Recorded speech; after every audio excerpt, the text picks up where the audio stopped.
উৎসবমুখর পরিবেশে শেষ হয়েছে চট্টগ্রাম বিশ্ববিদ্যালয় কেন্দ্রীয় ছাত্র সংসদ চাকসু নির্বাচনের মনোনয়ন ফর্ম বিতরণ।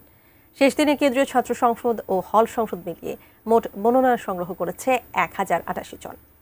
আজ শুধু মনোনয়নপত্র গ্রহণ করা হবে। চাকসু ভবনে আছেন চট্টগ্রাম প্রতিনিধি মনিরুল ইসলাম পারভেজ। মনিরুল, নিশ্চয়ই শুনতে পাচ্ছেন, চাকসু নির্বাচনে আনুষ্ঠানিক মনোনয়ন ফর্ম বিতরণ কার্যক্রম শেষ হলো আজ। বেশ উৎসবমুখর পরিবেশ সেখানে বিরাজ করছে, যেমনটি বলছিলাম। আপনি তো আছেন চাকসু ভবনের সামনে, আর কি তথ্য আমাদের জানাবেন একটু শুনবো।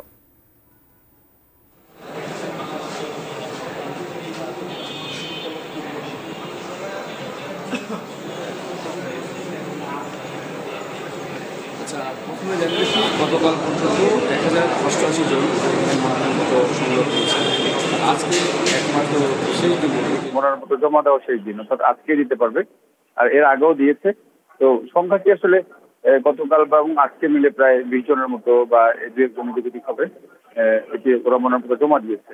আর এটার একটি জিনিস জানার আমরা চেষ্টা করেছি যে ডোপ টেস্টের যে একটি বাধ্যবাধকতা রয়েছে সেটা আসলে কি পর্যায়ে রয়েছে, বা সে হিসাবটি বা ফলাফলটি আসলে কিভাবে পাওয়া সম্ভব। তো এখানকার যিনি প্রধান নির্বাচন কমিশনার রয়েছেন ডক্টর মনির উদ্দিন, উনি যেমনটি জানিয়েছেন এই ব্যাপারটি আসলে ওনারা আরো কয়েকদিন পরে, যেহেতু একসাথে অনেকের ডোপ টেস্ট করা হয়েছে, সেই রিপোর্টগুলো পেতে আরো হাতে কয়েকদিন সময় লাগবে।